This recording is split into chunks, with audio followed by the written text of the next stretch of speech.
we'll start with aggressive periodontitis. Now, anyone, what do you know about aggressive periodontitis? In brief,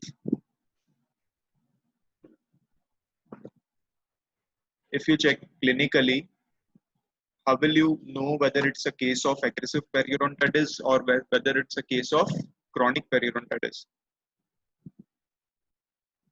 Any one of you?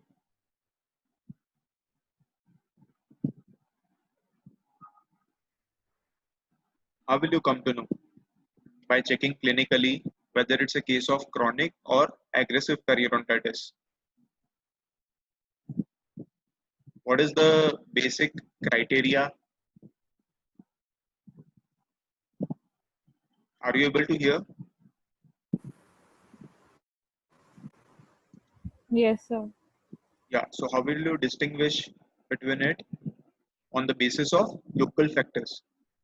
In chronic periodontitis patient, there are more amount of plaque and calculus, while in case of aggressive periodontitis, it is present in much scantier amount.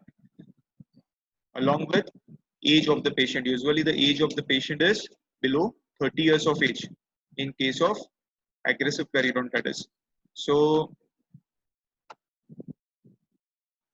aggressive periodontitis affects systemically healthy individuals under the age of 30 years. Now, it describes three diseases that were once classified as early onset periodontitis, like localized juvenile periodontitis, generalized juvenile periodontitis, and rapidly progressive periodontitis. It was according to the old classification. Now, according to newer classification, it is classified as localized aggressive and generalized aggressive periodontitis. Now, why the name was changed from juvenile periodontitis to aggressive periodontitis? Why the name was changed in newer classification?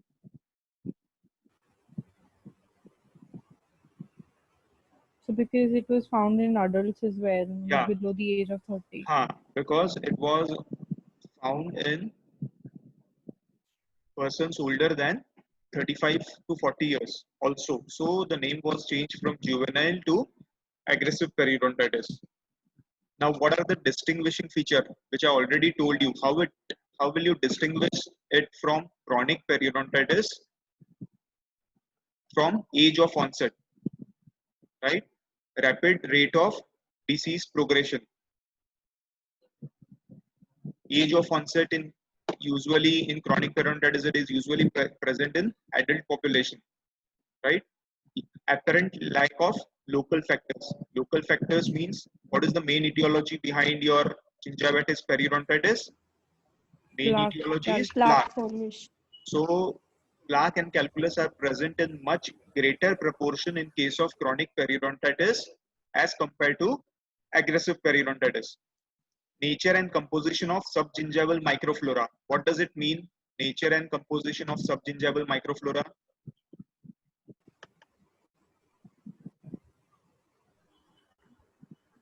What does it mean? So bacteria present at the subgingival. Yeah. What is the role of microbial flora in case of aggressive periodontitis? What is the role? So progression of disease. And Uh, it has a role in formation of angular bone loss. Have you heard the term plaque hypothesis? Specific and non-specific plaque hypothesis. Have you heard the term?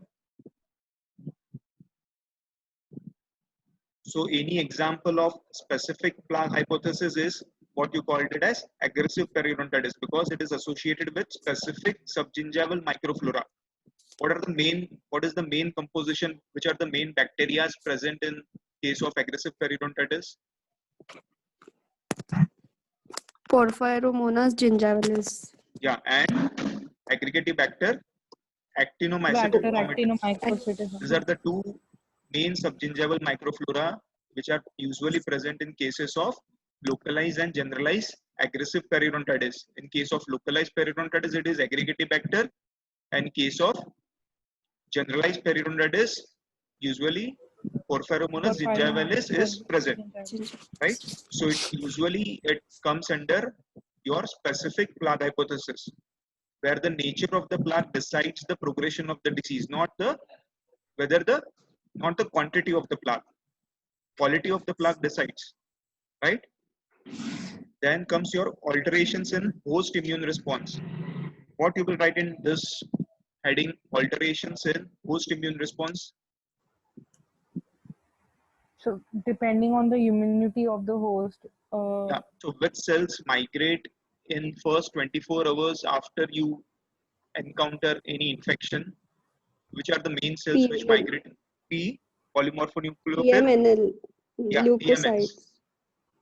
Polymorphonuclear leukocytes, they migrate within the first 24 hours. So if there is any defect in the polymorphoneutrophils, it is usually associated with the syndromes which are associated with aggressive periodontitis. So there is alteration in host immune response, host immunity becomes weak, and it is usually associated with the syndromes. And lastly, familial aggregation of the deceased individuals.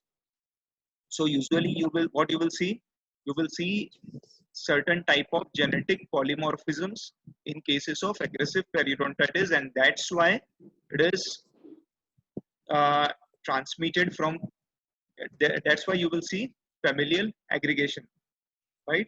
So if you ask the history of the patient, you will come to know about aggressive periodontitis. So history is also important due to various types of genetic polymorphism or defect in the genes. So this features you should know how to distinguish from chronic and periodontitis and aggressive periodontitis. Age of onset, rapid rate of disease progression. This is very, very important. Apparent lack of local factors, nature and composition of subgingival microflora, alterations in host immune response, and lastly, familial aggregation of the deceased individual, right?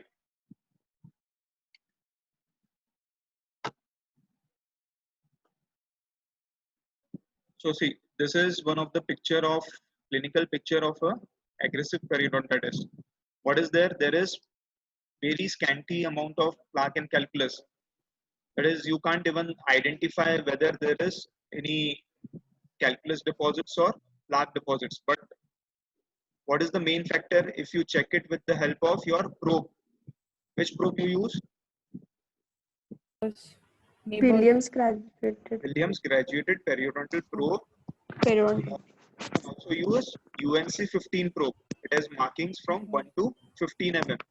So when you check this case with the help of your probe, what you will found that there is increase in probing depth. Sometimes also with the lack of clinical inflammation. So in this case, any inflammation is there? No. But when you check it with the help of your periodontal probe, the probing depth is usually in range of 8 mm to 10 mm or more, right? Along with presence of pathologic migration, right? There will be anterior flaring of the incisors. So this is also one of the feature of aggressive periodontitis. It can also be without any evidence of clinical inflammation, gingival inflammation. So this is one of the IOPA of aggressive periodontitis. Anything you notice in this IOPA?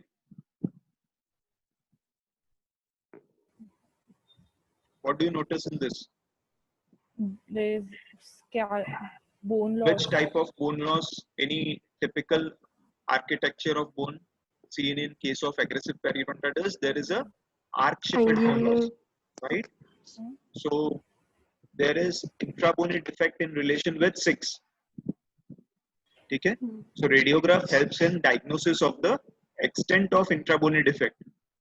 What you are seeing is there is angular bone loss in relation with 6.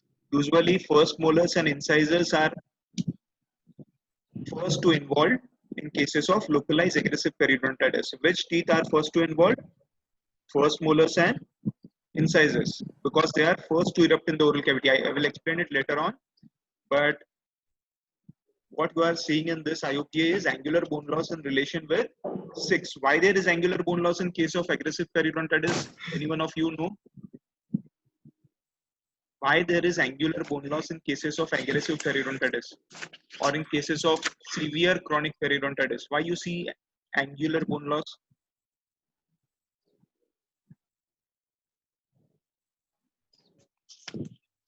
Because of bacterial flora present in the tissues. Because of the presence of bacteria in the tissues, you will see angular bone loss. This complete line is given in your book. Presence of bacterial flora inside the gingival tissue lead to angular bone loss in cases of aggressive periodontitis, right? Unlike your trauma from occlusion. Trauma from occlusion, it occurs due to alterations in the pathway of inflammation, where the inflammation spreads from gingiva directly into the PDL, then into the bone in case of TFO. But in case of aggressive periodontitis, angular bone loss occurs due to the presence of bacterial flora in the tissues, because aggregatibacter and P. gingivalis has some virulence factors which helps in the invading of this bacteria into the tissues, right?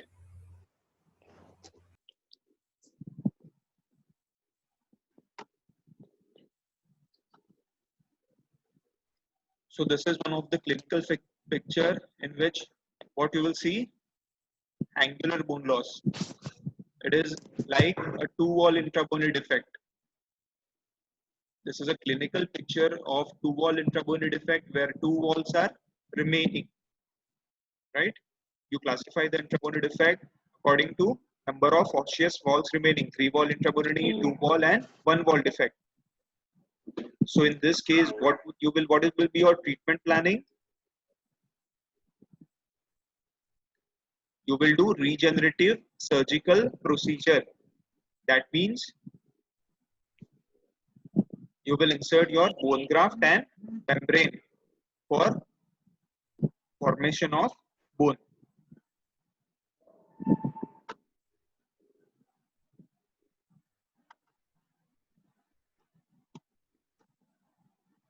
Now, who coined the term juvenile periodontitis? It was coined by Chaput and colleagues in the year 1967. Remember it, this is very important. This comes as an MCQ. Who coined the term juvenile periodontitis? It was coined by Chaput and colleagues in 1967, which was later modified into localized juvenile periodontitis in the year 1969 by Butler.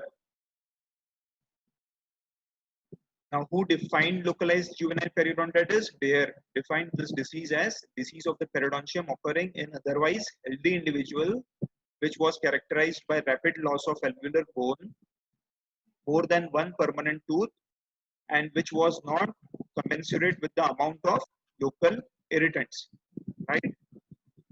So it was not related to the amount of plaque and calculus, unlike your chronic periodontitis, and it occurs in otherwise healthy individuals.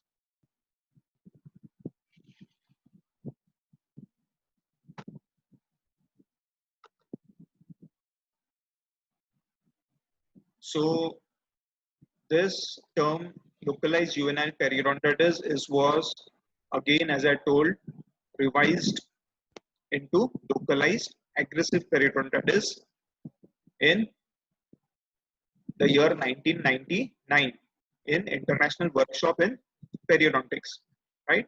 So it was the term aggressive periodontitis was given in the year 1999. Now, what are the clinical characteristics of aggressive periodontitis? Age of onset is around 13 to 15 years. What is the rate of disease progression? Remember it, the rate of bone loss is 3 to 4 times faster than that of chronic periodontitis. What is the amount of rate of bone loss? It is 3 to 4 times faster than chronic periodontitis, and there is usually molar incisor presentation. There is an interproximal bone loss on at least 2 permanent teeth, one of which is first molar, and it involves no more than 2 teeth other than first molars and incisors. right? So first molars and incisors are the main typical teeth which are involved in cases of localized aggressive periodontitis, and the rate of bone loss is 3 to 4 times faster than chronic periodontitis. These are the two typical characteristics of localized aggressive periodontitis.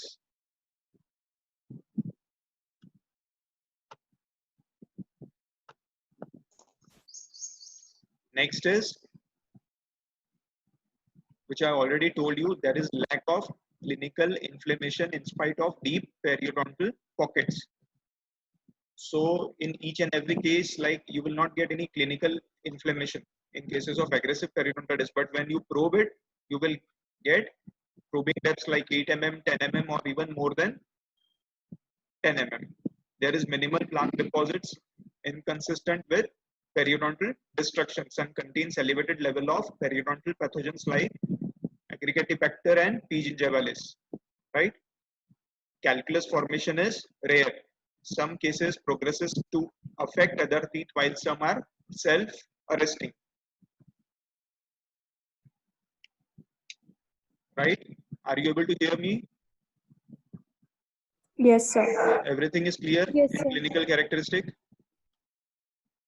So this is called as self-arresting phenomenon of aggressive periodontitis. Some cases progresses to look generalized aggressive while some are self-arresting. So these are clinical characteristics of localized aggressive periodontitis. So these are cases. See, in all the quadrants, anterior quadrant and posterior quadrant, clinical inflammation is not there. This typically looks like a normal case. No one will able to decide just from clinical examination whether there is this is a case, normal case, or case of aggressive periodontitis due to lack of clinical inflammation, due to scantier amount of plaque and calculus. But when you probe it, what you will find on probing, there is a absence of clinical inflammation along with presence of deep periodontal pockets, Pockets. right? Okay. So these are other clinical characteristics like distolabial migration of incisors, diastema formation due to pathologic migration. So what the patient will give in your history when you check the past dental history, what patient will tell, this pacing is due to, this pacing is gradually increasing. It was not previously present, right? So there is pathological migration along with distolabial flaring of the maxillary incisors. There is increased mobility of first molars, along with sensitivity. Why sensitivity is there? Due to presence of deep periodontal pockets. Deep dull radiating pain during mastication. Why there is deep dull radiating pain? Due to presence of pocket which will lead to your accumulation of food or food lodgement. Food lodgement leads to irritation of the gingiva, food infection, and ultimately leads to deep dull radiating pain and sometimes periodontal abscess formation. These are all characteristics apart from the important which I already told you. These are other major clinical characteristics which sometimes you will get in cases of localized and generalized aggressive periodontitis. What are radiographic features? Vertical or angular bone loss around first molars in young healthy individuals. This is important. Second is arc-shaped or saucer-shaped bone loss extending from distal surface of second premolar to mesial surface of second molar. Every one of you should write in radiographic features. Arc-shaped bone loss extending from distal surface of second premolar to mesial surface of second molar. This is very, very important clinical feature, radiographic feature of aggressive periodontitis, arc-shaped bone loss. Now, prevalence, what you will write in prevalence? It is below 1%. In geographically diverse patient, it is below 1%. And black males are more at risk than black females, and vice versa. White females are more at risk than white males. Predilection will be female in younger age groups, male in older age groups, right? So this is about prevalence and distribution. So these are the four important points which you should remember. Why it is limited to, why the first molars and incisors are first to erupt in the oral cavity, and what are the reasons of limitations of periodontal destruction. Why incisors and first molars are first affected, are mainly affected. One of you, why they are first? Because they are first to erupt in the oral cavity. First molars and incisors are, they erupt first in the oral cavity. Second is there is a evasion of host defense by A. After the evasion of host defense by aggregative factor actinomyces concomitans, there is a production of leukocyte chemotaxis inhibiting factor. What does it secrete? It secretes virulence factors. These are all virulence factors of A. First of all, there is an evasion of host defense, that is evasion of polymorphoneutrophils by aggregative factors. How it will evade the host defense? By secretion of virulence factors. Now, what are the virulence factors of A? Main virulence factors are here endotoxins, leukotoxins, and collagenase, right? And production of leukocyte chemotaxis inhibiting factor. This virulence factors helps in invading aggregative factor inside the host gingival tissues, right? Is it clear? Is it clear? Yes, sir. Yes, sir. So what are the virulence factors of A? Endotoxins, leukotoxins, Leukotoxins. and collagenase. Collagenase is an enzyme which helps in destruction of the collagen Destruction of fibers. collagen Fibers. And along with it, there are certain virulence factors of P. gingivalis like hemagglutinins. Hemagglutinins are virulence factors which are associated with P. gingivalis, which helps in invading this bacteria inside your gingival tissue. Along with how this bacteria will invade your gingival tissue, this bacteria possesses certain structures on their body which you call it as fimri, right? So this fimri helps in attachment of this bacteria to the tissues, and once this bacteria attaches to the tissues, they releases these factors, virulence factors, which helps in invading of this bacteria inside the tissue, right? So once this bacteria are present inside the tissue, what host does? They stimulate the immune mechanism. Like it occurs after the initial attack, there is a production of opsonic antibodies, there is a phagocytosis and neutralizing of leukotoxic activity which is secreted by the A. What does host does then after invasion of the bacteria? There is a production of antibodies along with phagocytosis by polymorphoneutrophils along with neutralizing of this leukotoxic activity. Now once the bacteria are invaded, there is also a hypothesis that certain bacteria which are antagonistic to A, they colonizes. So it prevents further spread of disease progression from localized to generalized aggressive periodontitis, like colonization of bacteria which are antagonistic to A. Third is there can be loss of leukotoxin producing capability by the bacteria. Leukotoxin is an enzyme which helps in destruction of polymorphonuclear leukocytes. So this is also one of the reason of limitation of periodontal destruction. There is a loss of leukotoxin producing capability, or lastly, there is a defect in cementum production, which helps to limit the disease only to localize. It does not spread to other areas of the oral cavity. So defects in cementum production, like areas of hypoplastic cementum, occurs in root exposed by periodontal disease and also seen in teeth covered by periodontal ligament. So these are four important features which helps in the limitation of disease. So if someone asks you why the disease is limited to first molars and incisors, so this is one of the features. They are first to erupt in the oral cavity, right? Once the bacteria get invaded with the help of their virulence factor, there is a stimulation of immune mechanism, colonization of bacteria antagonistic to AA, right? It prevents further colonization of this aggregative factor or P. gingivalis. Then there is a loss of lipotoxin producing ability and defects in cementum formation. This is very important, these 4 points. What about generalized periodontitis? How will you classify between generalized and localized?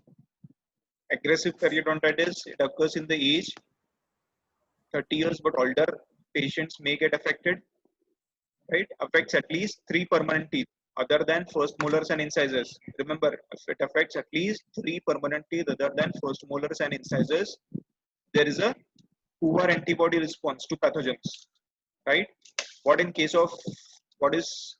you see in case of localized aggressive periodontitis? There is a robust serum antibody response. Unlike in cases of generalized periodontitis, there is a poor antibody response. There is a small amount of plaque with elevated level of pathogens, right? So plaque is scantier, but quality of the plaque, quality of the pathogen is important, like in cases of specific hypothesis. P. gingivalis, AA, and bacteroides, forceps. So here 2 types of gingival responses seen: active phase and passive phase. What do you see in active phase? Inflamed gingiva, spontaneous bleeding with loss of attachment and bone. And passive phase means gingiva is lack of inflammation, or gingiva is your free from inflammation. There is a lack of bleeding, but there are presence of deeper pockets.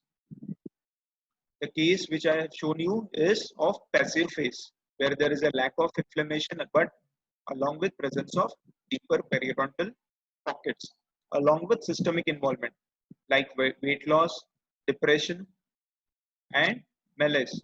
So 2 types of gingival responses seen in case of generalized aggressive, right? Active and passive. Active may Passive. severely inflamed gingival tissue. Passive may lack of inflammation along with bleeding on probing, but presence of deeper periodontal pockets. Radiographic features: 25 to 60% bone loss occurs in 9 weeks, right? And the Sri Lankan study, which I already shown you, 0.1 to 1 mm of bone loss, 8% prevalence. So how many, what is the rate of bone loss? 0.1 to 1 mm, right? In case of aggressive periodontitis, what is the rate of bone loss? 0.1 to 1 mm. Bone loss is seen in cases of severe chronic periodontitis or aggressive periodontitis.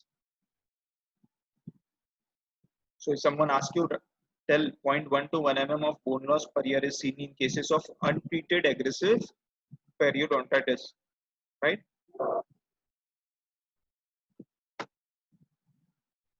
So A is the principal pathogens. Other pathogens are P. gingivalis, intermedia, and C. rectus. You should know about these factors. What are the factors? Virulence factors.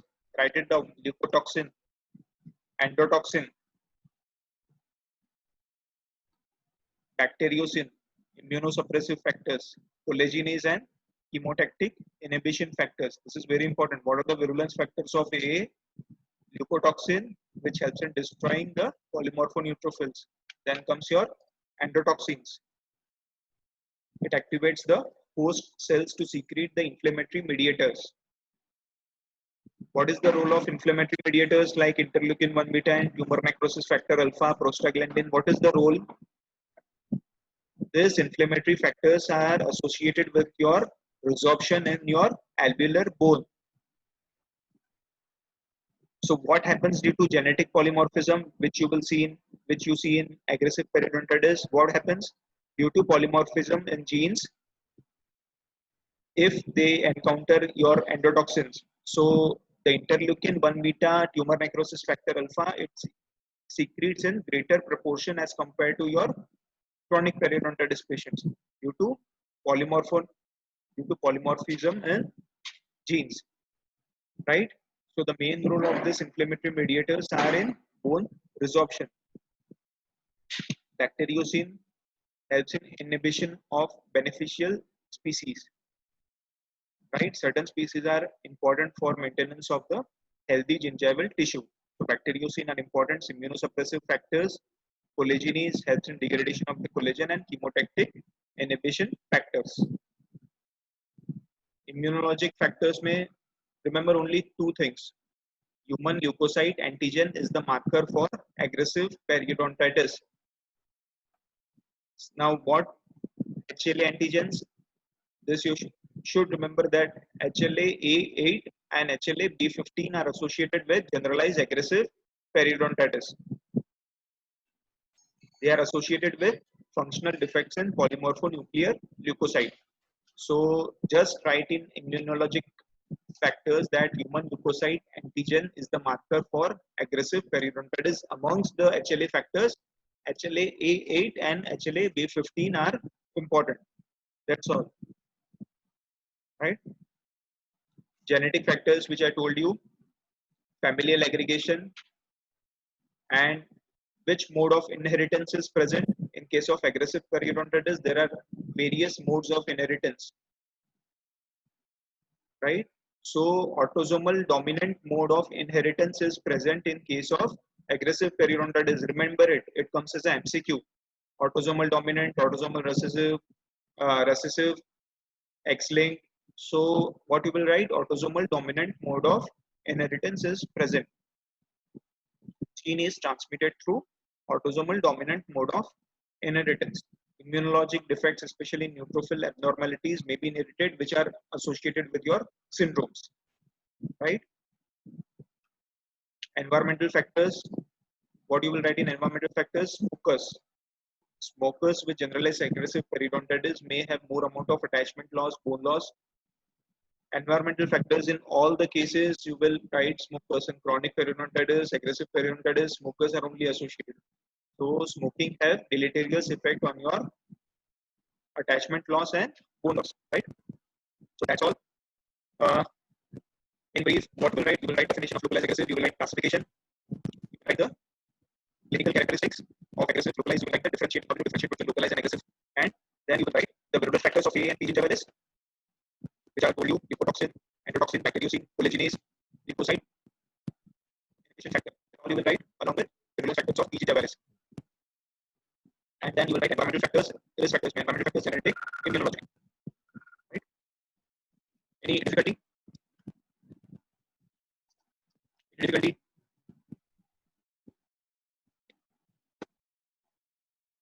So who will write your attendance?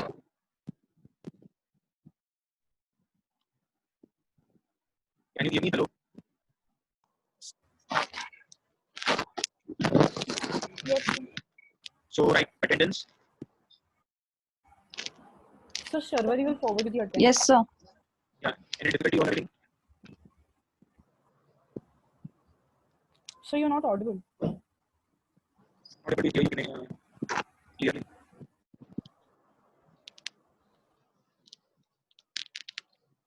Now less than 1 minute is remaining. So if any difficulties there, we will discuss it in next lecture. Thank you all of you. Yes, sir. Thank you, Thank sir. you, sir. Thank you, sir.